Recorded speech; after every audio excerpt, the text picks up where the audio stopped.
Boa noite a todos, que Jesus nos ampare e nos abençoe.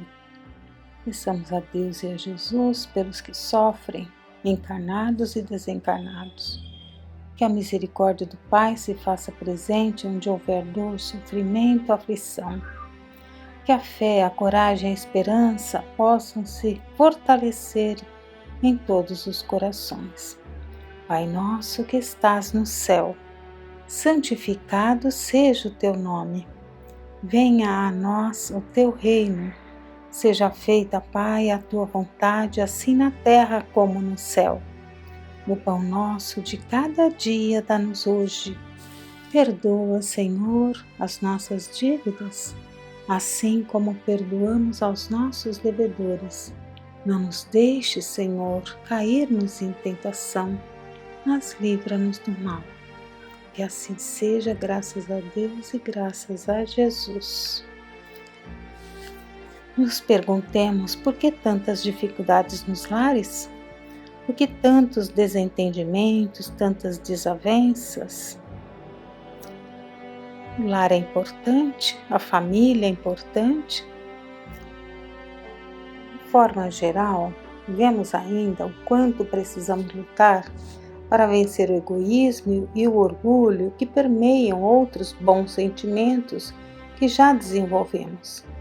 Necessitamos aprender a agir com coerência aos ideais superiores da existência e não reagir por impulso, como geralmente fazemos diante de uma contrariedade, de uma insatisfação ou um desafio à nossa tola vaidade. Como são formados os lares? Estamos juntos ao acaso? Qual a finalidade dessa convivência tão próxima e tão a miúde no dia a dia? Então vemos no Evangelho segundo o Espiritismo onde encontrar a resposta. Quando no capítulo 14, honra teu pai e tua mãe, Santo Agostinho fala da ingratidão dos filhos e os laços de família. Paris, 1862, é o item 9. A ingratidão é um dos frutos mais imediatos do egoísmo e revolta sempre os corações virtuosos, mas a dos filhos para com os pais tem um sentido ainda mais odioso. É desse ponto de vista que a vamos encarar mais especialmente para analisar-lhes as causas e os efeitos. Nisso, como em tudo, o Espiritismo vem lançar luz sobre um dos problemas do coração humano. Quando o espírito deixa a Terra, leva consigo as paixões ou as virtudes inerentes à sua natureza e vai no espaço aperfeiçoar-se ou estacionar, até que deseja esclarecer-se. Alguns, portanto, levam consigo ódios violentos e desejos de vingança.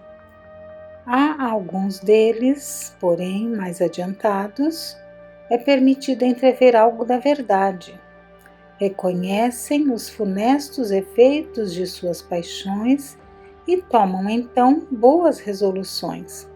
Compreendem que para se dirigirem a Deus só existe uma senda, a caridade. Mas não há caridade sem esquecimento das ofensas e das injúrias. Não há caridade com ódio no coração e sem perdão.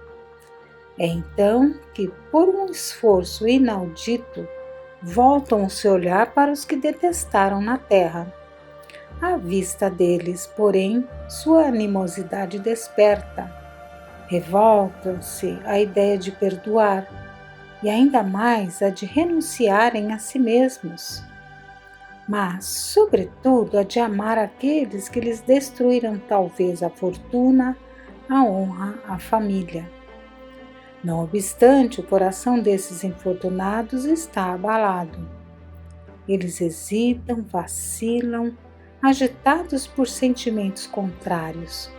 Se a boa resolução triunfa, eles oram a Deus e imploram aos bons espíritos que lhes deem forças no momento mais decisivo da prova. Enfim, depois de alguns anos de meditação e de preces, O espírito se aproveita de um corpo que se prepara na família daquele que ele detestou e pede aos espíritos encarregados de transmitir as ordens supremas permissão para ir cumprir sobre a terra os destinos desse corpo que vem de se formar. Qual será então a sua conduta nessa família? Ela dependerá da maior ou menor persistência das suas boas resoluções. O contato incessante dos seres que ele odiou é uma prova terrível, da qual às vezes sucumbe se a sua vontade não for bastante forte. Assim, segundo a boa ou má resolução que prevalecer, ele será amigo ou inimigo daqueles em cujo meio foi chamado a viver. É assim que se explicam esses ódios, essas repulsas instintivas que se notam em certas crianças e que nenhum fato exterior parece justificar. Nada com efeito nessa existência poderia provocar esta antipatia. Para encontrar-lhe a causa, é necessário voltar os olhos ao passado. Pensando um pouco sobre essa situação do espírito, após o desencarne, quando ele retorna ao mundo dos espíritos, ele vai receber de conformidade com as suas obras, com seus sentimentos, pode encontrar a paz de consciência pelo bem que fez, pelas boas sementes que plantou, mas pode ser que carregue consigo sentimentos de grande sofrimento moral. O remorso ou a culpa por ter prejudicado seu próximo, ou ficar acorrentado ao sofrimento por não ter perdoado aqueles que o prejudicaram de alguma forma. O tempo desse sofrimento dependerá dele mesmo, conforme suas resoluções. Com a ajuda daqueles que lhe são caros, no plano maior, percebe que necessita perdoar. Ele sente essa necessidade, pois este é o caminho que nos aproxima de Deus, que nos faz caminhar rumo à paz e ao progresso. Então, depois de muita luta íntima, muito preparo, sente a necessidade de retornar junto àqueles a quem ofendeu ou àqueles que o magoaram, e implora a Deus a oportunidade de estar junto daqueles com quem tem dificuldade para uma reconciliação. Como será então a convivência nessa família? Será fácil? Ou vai requerer uma resolução firme de persistência, autocontrole para não falir? E Deus nos permite as provas que podem ser cumpridas. Nascemos para acertar. Jesus nos ensinou que devemos consertar sem demora com o adversário enquanto estamos juntos a caminho com ele. Estamos caminhando junto com o propósito de nos ajudarmos uns aos outros. Muitas vezes se torna difícil se não tivermos os bons propósitos e percebermos que ali não estamos por acaso, mas com uma finalidade de perdoar, de pedir perdão, a oportunidade de aprendermos a abnegação, o devotamento junto àqueles que caminham conosco. E se estamos juntos é porque já atingimos essa condição da reconciliação, de nos acertarmos, vivermos de tal forma para conquistarmos a simpatia e o bem-querer.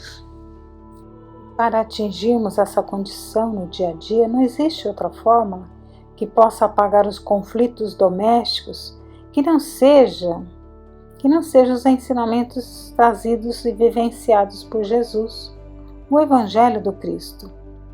Considerando o lar como primeira escola de nossas almas, o templo divino, onde nos preparamos pouco a pouco para o entendimento, o perdão, a indulgência e a paciência. Aquilo que para nós é tormento ou aflição dentro do lar é, na verdade, recurso espiritual, escolhido por nós mesmos, de onde podemos retirar bênçãos luminosas aprendizados, hábitos salutares, uma renovação necessária para uma convivência harmônica, fraterna, pacífica. Sabemos ouvir com atenção o outro?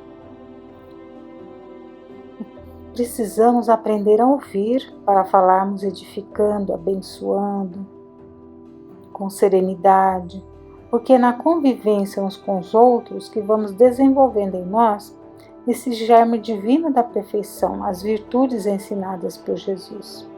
Nessa convivência temos a oportunidade da autoeducação e da renovação interior. Dialogar, sabendo ouvir e sabendo como falar, procurando e valorizando o que há de melhor no outro, suas boas qualidades, as virtudes já alcançadas, e jamais desistirmos, porque não estamos ali por acaso.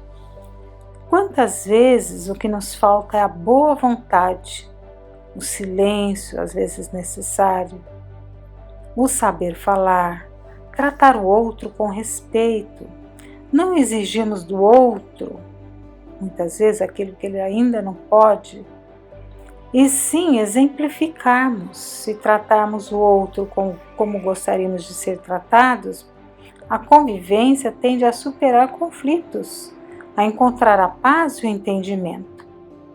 Essa escola abençoada que é o lar, tendo essa orientação cristã, formará o espírito que atravessará a noite de lutas que estamos vivendo aqui na Terra para conquistarmos a luz e a paz. E no livro Vida e Sexo, de Emmanuel, onde no capítulo 2 ele fala sobre família, ele coloca um trecho do Evangelho do capítulo 8, capítulo 14, item 8. Há, pois, duas espécies de família, as famílias pelos laços espirituais e as famílias pelos laços corporais. Duráveis, as primeiras se fortalecem pela purificação e se perpetuam no mundo dos espíritos, através das várias migrações da alma. As segundas, frágeis como a matéria, se extinguem com o tempo e muitas vezes se dissolvem moralmente já na existência atual. Então, fazendo comentário sobre esse trecho do Evangelho, Emmanuel diz: de todas as associações existentes na Terra, excetuando naturalmente a humanidade, nenhuma talvez mais importante em sua função educadora e regenerativa, a constituição da família.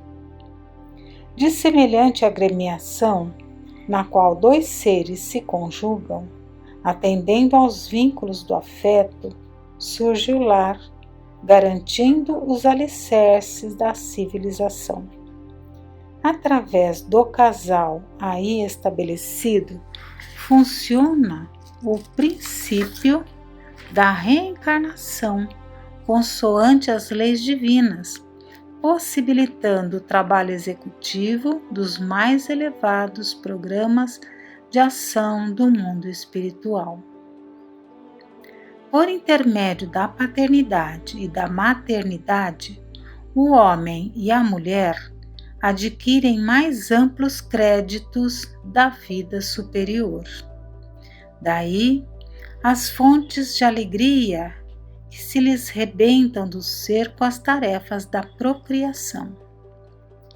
Os filhos são liames de amor conscientizado que lhes granjeiam proteção mais extensa do mundo maior, de vez que todos nós integramos grupos afins.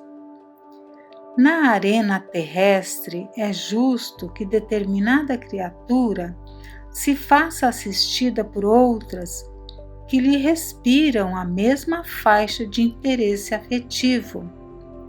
De modo idêntico, é natural que as inteligências domiciliadas nas esferas superiores se consagrem a resguardar e guiar aqueles companheiros de experiência volvidos à reencarnação para fins de progresso e burilamento.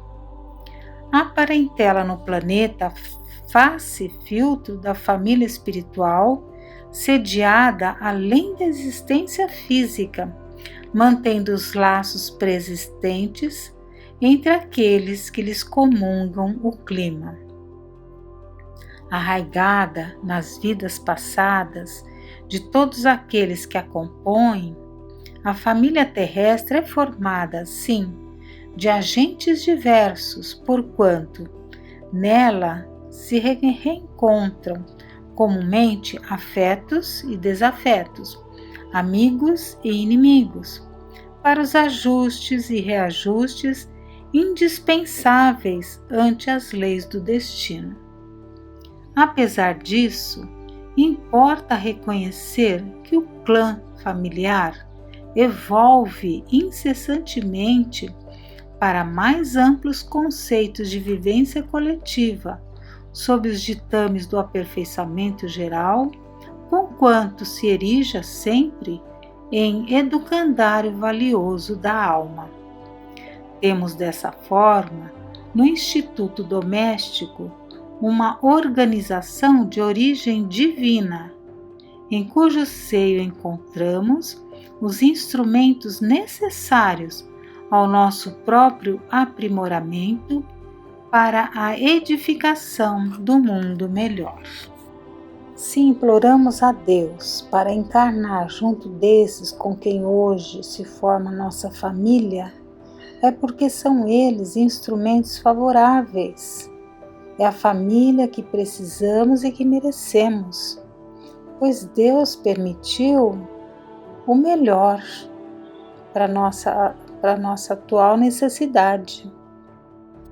Muitas vezes, por mais que nos esforcemos, o outro nunca está satisfeito e parece nos cobrar algo indefinido. Não percebemos aí um meio de resgate de uma dívida a saldar? E quantos desistiram e hoje choram amargamente no plano espiritual a oportunidade negligenciada?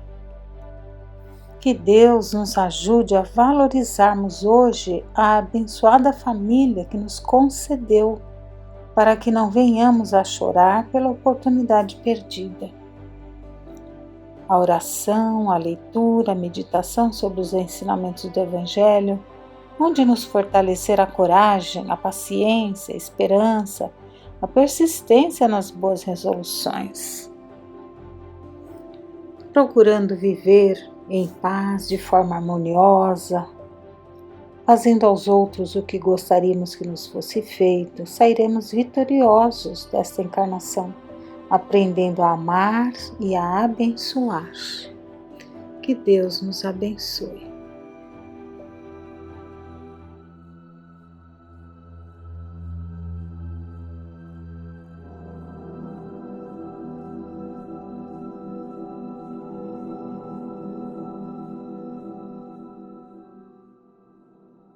Boa noite a todos. Quando vemos no Evangelho segundo o Espiritismo causas atuais das aflições e causas anteriores das aflições, tanto em uma quanto em outra, o homem deve a si mesmo todas as aflições pelas quais passa.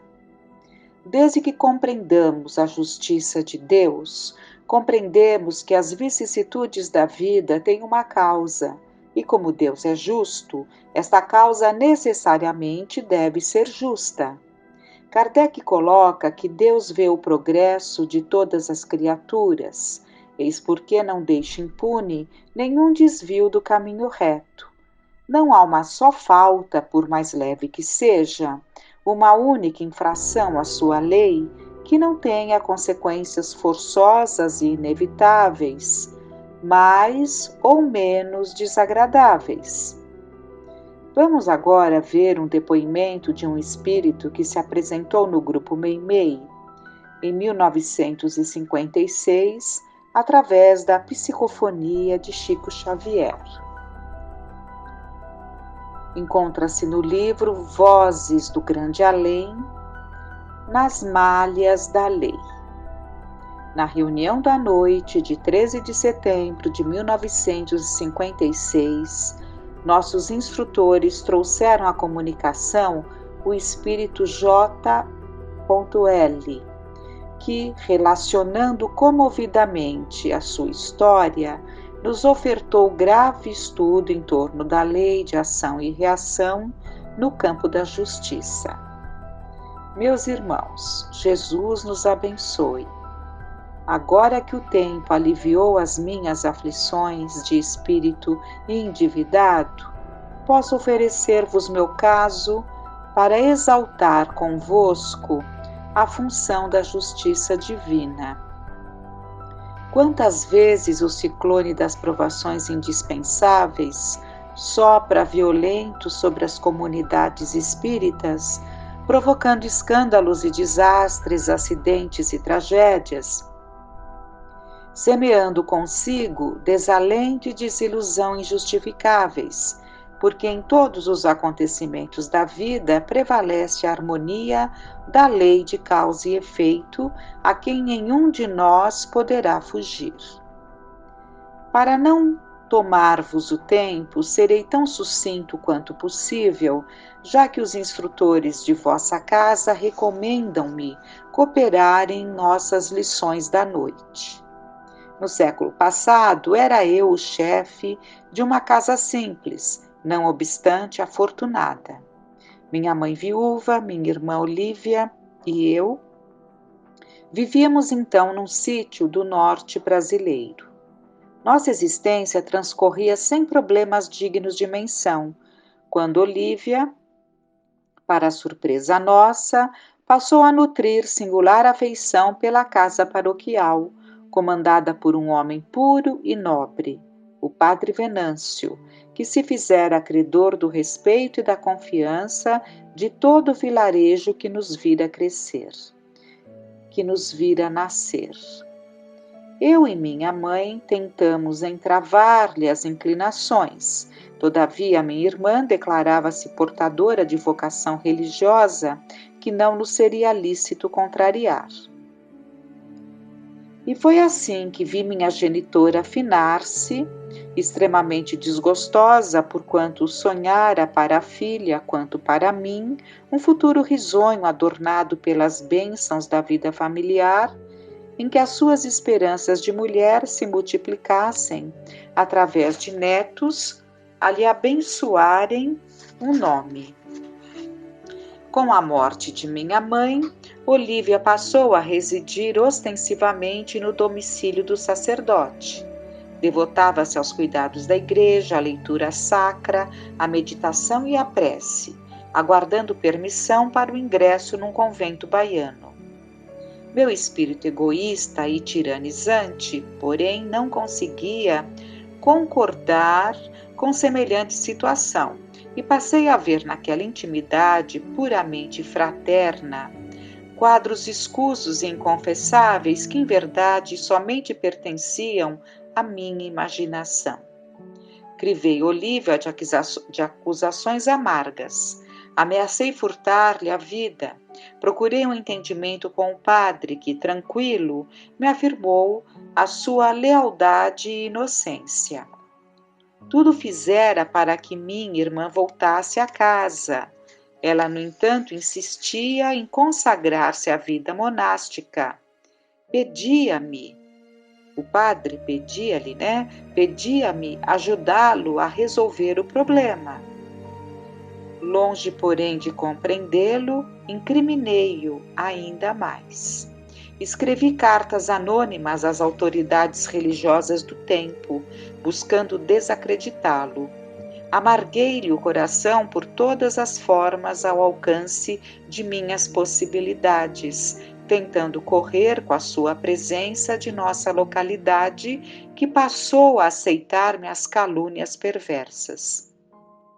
Após 2 anos em que meu ódio gratuito se convertera em obstinação delinquente, sabendo que o sacerdote se reunia com minha irmã num campo próximo, a pretexto de comungar em estudos e orações, quando os vi saindo a sós da residência à tardinha, tomei da arma de caça e farejei as vizinhanças. Ocultei-me no basto arvoredo e, depois de 1 hora, à distância de poucos metros, qual se for astucioso felino a esconder-se na romaria, surpreendi que Padre Venâncio colocava uma das mãos sobre a cabeça de Olívia, então deitada sobre a relva. O padre ajoelhava-se, auscultando-lhe o coração.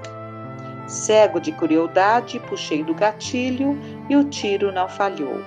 O sacerdote tombou desamparado sem um grito. Fugi como pude. Afastei-me.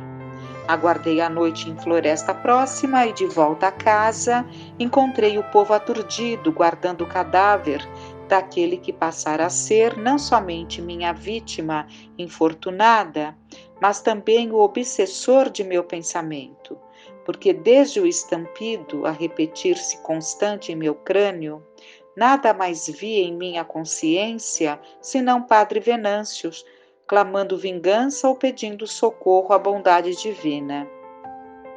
Minha irmã informou que sofrera um delíquio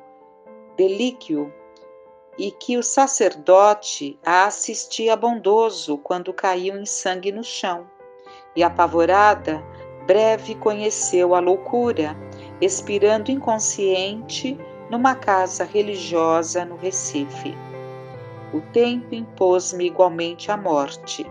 E quando a morte veio, sinistra situação foi recompensa da lei a minha imensa culpa. Cercaram-me entidades satânicas, acusando-me pelo crime de que somente eu mesmo guardava notícia, porque o assassínio do apóstolo ficou envolvido em plena sombra. Gênios bestializados conheciam minha torva história, atirando-me em rosto com segura exatidão de minúcias. Suportei remoques e sarcasmos sem que me valessem rogativas de comiseração. Fui abatido, escarnecido, humilhado e metido a ferros num presídio da pior espécie, porquanto desencarnado, na espessa materialização de meus sentimentos, o cárcere funcionou para mim como se eu estivesse ainda entre homens comuns.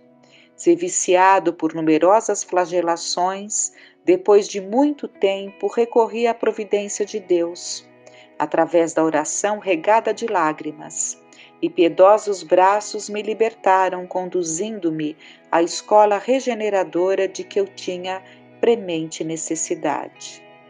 Triste a posição daquele que, embora favorecido pela brisa do socorro celeste, sente dentro de si mesmo o ferrete do crime perpetrado, porque por mais me felicitassem as bênçãos dos instrutores que me aconchegavam de encontro ao seio, quanto mais luz brilhava em torno de minha alma e quanto mais entendimento se me descerrava no cérebro, mais me doía a chaga íntima do remorso.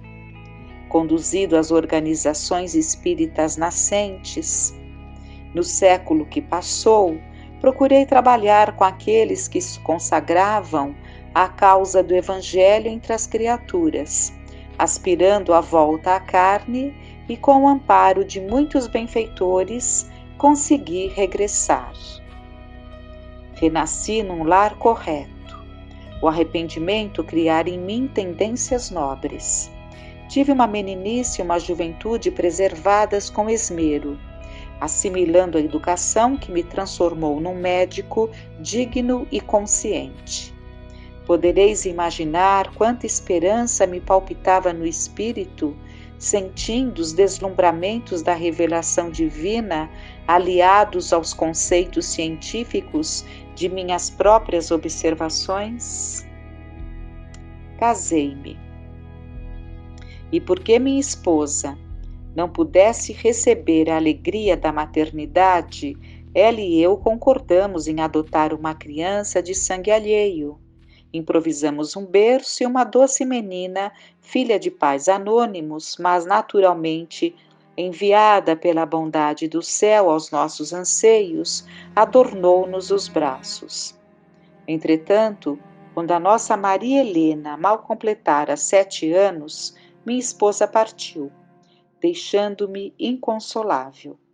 Não conseguia acomodar-me às segundas núpcias, embora as requisições dos amigos, e não obstante reconhecesse eu mesmo a necessidade de recomposição da existência. Entre a saudade da esposa que demandara o sepulcro e o caminho da filha com que o Senhor nos presenteara, dediquei-me à tarefa propriamente considerada. O templo espírita era em verdade o meu segundo lar. Os doentes, os necessitados e os aflitos eram os irmãos de minha alma.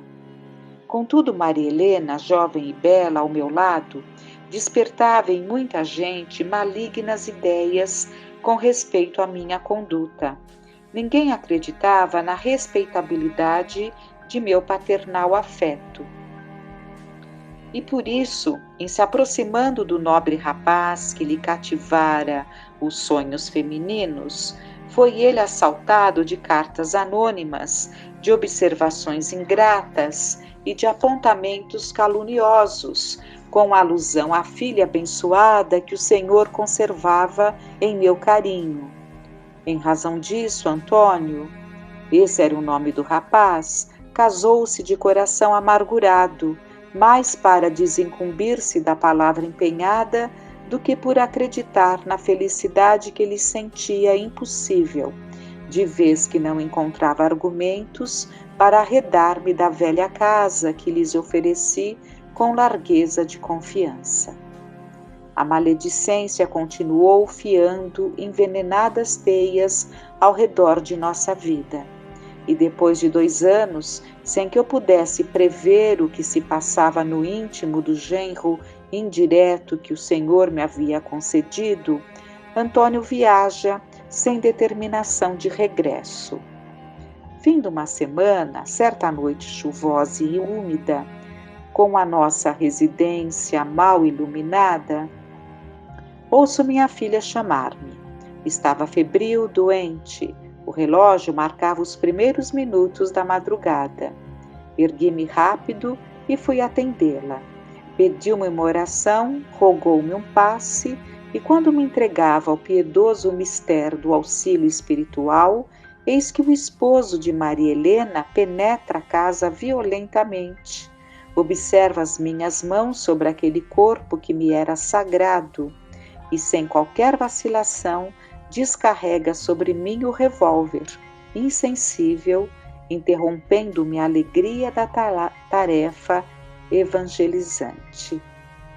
Nada mais preciso acrescentar acerca da provação que permaneceu no campo de nossa fé, como dolorosa pergunta no espírito de todos os companheiros: por quê, por quê, por quê? Entretanto, o tempo aguarda-nos a todos, e o tempo responderá a cada uma de nossas indagações. Contudo, para que a serenidade beneficie os corações arrebanhados sob nosso estandarte de esperança, trago-vos minha dolorosa experiência, salientando o nosso dever de acatar a vontade do Senhor em todos os lances de nossa vida, porque o Senhor, amparando-nos a redenção, determina também que a lei se cumpra, ensinando-nos que para todos nós, os espíritos culpados, não há bem-aventurança do amor sem correção da justiça. J.L. Estava determinado que J.L. desencarnaria assassinado? Evidentemente não, porque se assim fosse, já se estaria determinado um assassino, contrariando o livre-arbítrio. Estava determinado que seu genro teria suspeitas em relação ao seu comportamento? Da mesma forma, não. No entanto, percebemos claramente que reencarnamos sujeitos a determinadas situações em que determinadas circunstâncias acabam por favorecer o cumprimento da lei, o resgate. Se observarmos nossas vidas, bem provável que percebamos determinadas situações que nos alcançam repetidamente por mais cuidados que tomemos. Que esses conhecimentos nos auxiliem a percebermos que nosso Pai amoroso não deixará de nos corrigir com amor. Que aproveitemos as oportunidades que nos são concedidas. Elevemos a nossa prece. Pai nosso que estais nos céus, santificado seja o vosso nome. Venha a nós o vosso reino. Seja feita a vossa vontade, assim na terra como no céu. O pão nosso de cada dia nos dai hoje. Perdoai as nossas dívidas, assim como perdoamos aos nossos devedores. Não nos deixeis cair em tentação, mas livrai-nos de todo mal. Tenhamos uma noite de paz.